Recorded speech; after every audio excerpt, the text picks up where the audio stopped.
vuelta de página. Vamos a abordar un tema que formará parte del debate que a partir de la semana próxima se dará en la unicameral. Hoy los sistemas parlamentarios están un poco adormecidos por lo que es el contexto electoral previo a las elecciones de octubre. Y en esa dinámica es que a veces hay un cierto letargo en la discusión de temas que como este son centrales, porque está referenciado a la protección de los derechos digitales de las infancias. A ver, lo ponemos en términos más sencillos, porque en inglés se denomina sharing. Ahora, lo podemos advertir en nuestra vida cotidiana con nuestros hijos e hijas. Desde que nacen tienen una fuerte exposición en sus datos personales a la digitalización, ¿no? Y se van convirtiendo en una especie de algoritmo en la vida, donde las redes sociales, que cada vez tienen una presencia más temprana en la vida de las infancias, exponen sus fotos, sus gustos, sus preferencias, y esa información va encontrándose en distintos lugares, utilizadas por el Estado, pero también por empresas privadas. Y en esa dinámica nos preguntamos, ¿qué sucede con toda esa información? ¿Quién la regula? ¿Quién la protege? ¿Qué pasa si queremos... ¿recuerdan aquella discusión sobre el derecho al olvido? Queremos que se borre parte de eso, ¿no? Que no quede en manos de cualquier espacio digital o de cualquier instrumento o corporación. Bueno, el debate habla de un programa integral de concientización, prevención y regulación sobre la protección de la identidad digital de niñas, niños y adolescentes en la provincia de Córdoba. ¿Partimos de cero o hay instrumentos legales que ya nos permiten tomar una referencia? Vamos a sumar al doctor Ricardo Muñoz, hijo docente de la Universidad Nacional de Río Cuarto y alguien que desde publicaciones, disertaciones y en una permanente formación incluso de abogados en todo el país, ha profundizado el debate sobre los derechos digitales. Doctor, ¿cómo le va? Buenas tardes. Hola Pablo, buenas tardes. ¿Cómo están ustedes y los oyentes? Muy bien. Doctor, ¿tenemos que preocuparnos como papás y como mamás de esta situación? ¿Tenemos a nuestros hijos e hijas expuestas a esta maraña que significan los datos digitales? Bueno, sí, claro que sí. Digamos, este es un tema de preocupación, de agenda de la comunidad internacional y también de los países y también de los gobiernos locales y subnacionales. Por supuesto que el aspecto es absolutamente peligroso y esto interpela para que el Estado y los organismos internacionales pongan en agenda y empiecen a regular estos aspectos. Empiezo del principio. Hace pocos años la comunidad internacional acordó que estos aspectos se deben regular. Si nosotros hablamos de años anteriores, como por ejemplo la regulación en los Estados Unidos, en la década del 90 y en los años 2000, se tomaba por una postura por la libertad de expresión y acceso a la información sin contemplar la ponderación de otro tipo de derechos como la privacidad, la intimidad o la protección de los menores.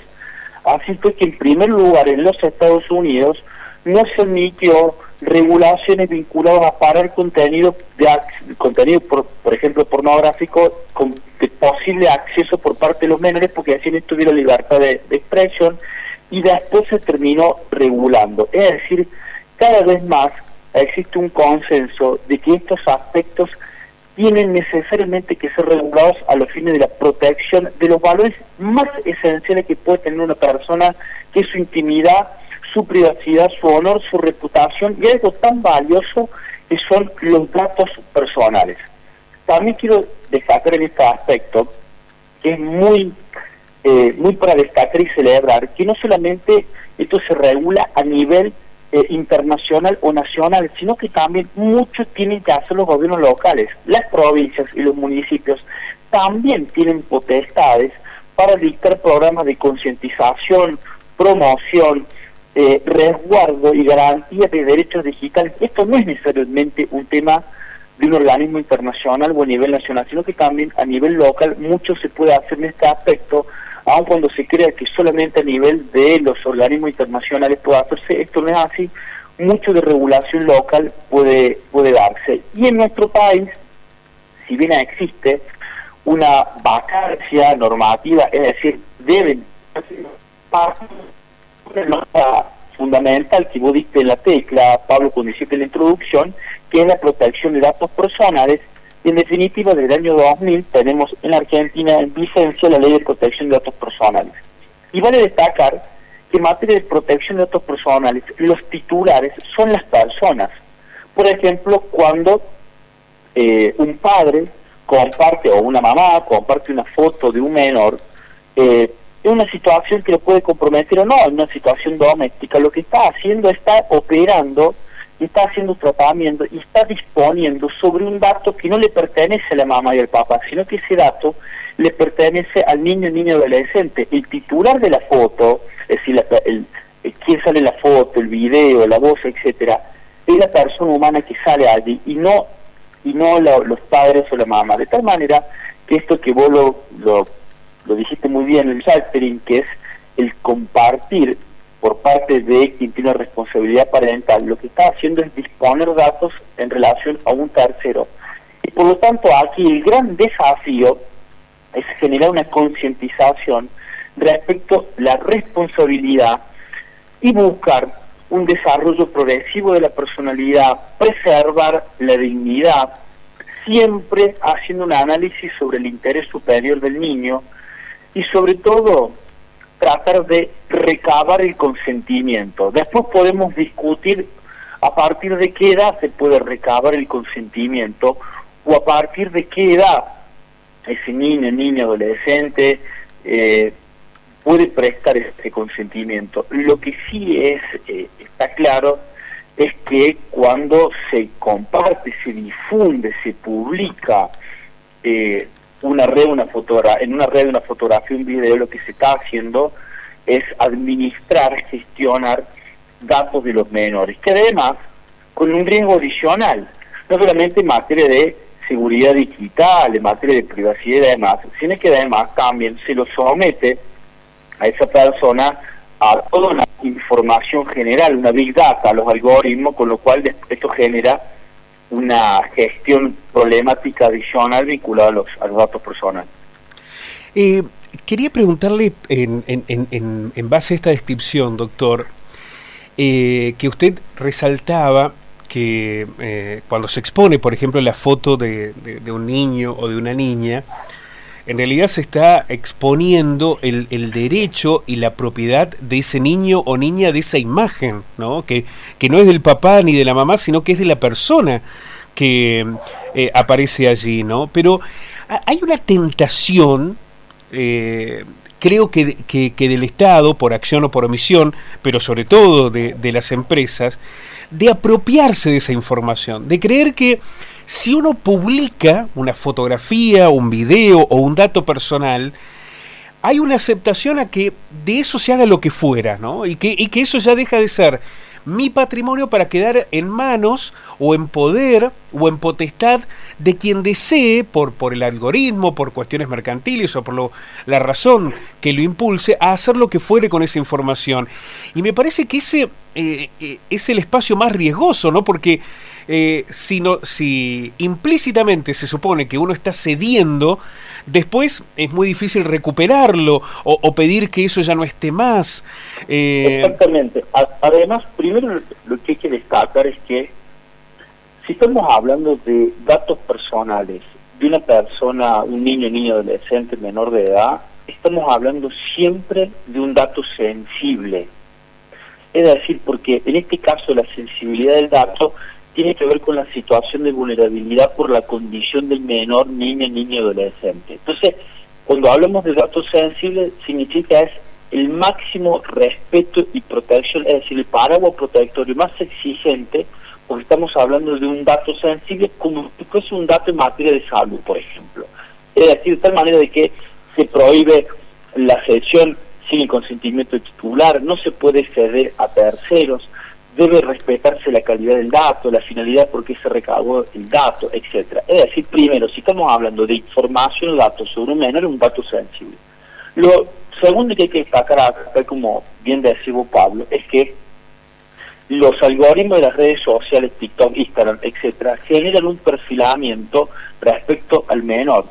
Y existe normativa en el derecho comparado que prohíbe el tratamiento de información en materia de menores orientado a establecer perfiles de personalidad de estos menores. Es decir, no se puede hacer perfilamiento respecto a menores de edad.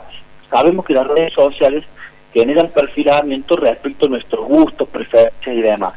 Como un derecho digital en materia de los niños, niñas, adolescentes, que no se puede hacer un perfilamiento de datos, es decir, no se puede establecer cuáles son posibles preferencias, posibles gustos, porque además vienen otras cuestiones que tienen que ver con la situación de la subjetividad respecto a la que es la belleza, respecto a los gustos, respecto a los comportamientos, y eso implica entonces riesgos adicionales. Y además, mira qué interesante, también en el derecho comparado se establece que los titulares de redes sociales tienen que hacer tienen que hacer estudios de impacto sobre el desarrollo de la personalidad en materia de menores. Es decir, una red social tiene que hacer un estudio respecto a cómo la información en esa red social puede generarle un trastorno a la personalidad del niño, niño, adolescente, como por ejemplo cuando permanentemente el algoritmo le está generando un estereotipo respecto a lo que es la belleza, y eso puede generar, digamos, una confrontación con la propia subjetividad, ¿sí? O los aspectos físicos, por ejemplo, que tenga ese niño, niño, adolescente. De tal manera de que, en definitiva, respecto a identidad digital en materia de niños, niñas, adolescentes, lo que primero hay que destacar, que los datos son de los niños, niñas, adolescentes, no son de los padres, y los padres no pueden hacer una manipulación de esa información porque estarían generando un menoscabo a ese menor de edad, y sobre todo destacar que no puede manejarse, subirse y operarse información de naturaleza sensible, porque de lo contrario estaría perjudicando. Hay casos, Pablo, donde jueces han decidido resolver que los padres tienen que cerrar redes sociales de los niños. Muchas veces pasa que los padres les abren cuentas de Instagram, TikTok, Facebook, etcétera, a nombre de esos niños para subir fotos de sus hijos o hijas. Bueno, muchos jueces de materia de derecho de familia han establecido que no, que eso no lo pueden hacer por todos los riesgos que implica, además de la seguridad, porque queda la huella digital para siempre de esa persona en internet, y además no se le pregunta si le gusta o no esa foto, de tal manera que, en definitiva, celebrar, digamos, este tipo de iniciativas, porque ponen en el debate, entre otros aspectos más, porque también está la problemática de juego, ludopatía infantil, digital, etcétera, con lo cual mucho hay todavía para hacer en esta materia.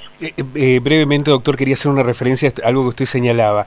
En el tema de los padres o madres que utilizan esa fotografía, ese video o esos datos de sus hijos e hijas y lo exponen en las redes, quizás la regulación o la justicia o la ley puede llegar más directamente, porque son personas identificables. Hablamos del papá y la mamá, entonces puede haber un fallo judicial que diga usted tiene que borrar tal cuenta, borrar tal foto. Ahora, cuando eso ingresa a las redes y empieza a haber un uso sistemático de empresas, del propio Estado, de organismos, de lo que fuera, de esa información, es más difícil llegar. No, pero además destacar de que si sube una foto de un menor en la red social, esa foto puede ser tomada para hacer un perfil falso. Sí, claro. O además esa foto puede ser tomada para que a través de inteligencia artificial se pueda hacer una foto trucha a través de lo que se llama datos sintéticos, es decir, generar a través de esa foto otro tipo de fotos, de tal manera que, doy un ejemplo, subiendo una foto de un niño en una red social, después a través de inteligencia artificial a esa foto se la puede transformar en un niño en situación de desnudez. Entonces, digamos, no somos conscientes de ese riesgo, con lo cual me parece que en definitiva compartir determinada información cuando no es necesaria, y sobre todo la responsabilidad de los adultos, porque como vos bien decís, se puede identificar al adulto, puede haber responsabilidades civiles, penales y demás en relación al adulto, de tal manera de que cualquier herramienta legal y alguna decisión judicial va a ser indudablemente efectiva porque impacta respecto al mayor de edad. Doctor, quiero agradecerle muchísimo porque me parece que es un debate que tenemos que incorporar y afrontar. Nuestra vida pasa sistemáticamente y en una gran parte del tiempo que le dedicamos en cada jornada a lo que sucede a través del teléfono, de las redes sociales. Nuestros datos están expuestos sistemáticamente cuando en la digitalización de cada proceso de nuestras vidas exponemos documentos, cuentas bancarias, nombres, fotografías. Imagínense cuando esto se traslada a niños y niñas que conviven con ese mundo digital. ¿Cuál es el freno o la contención que se puede dar a esa privacidad y al cuidado de nuestras infancias? Es una discusión muy interesante. Afortunadamente se va a dar en la unicameral y queremos acompañarla también desde el ámbito periodístico. Doctor, muchísimas gracias. No, gracias a ustedes, Pablo, y bueno, saludos a los oyentes.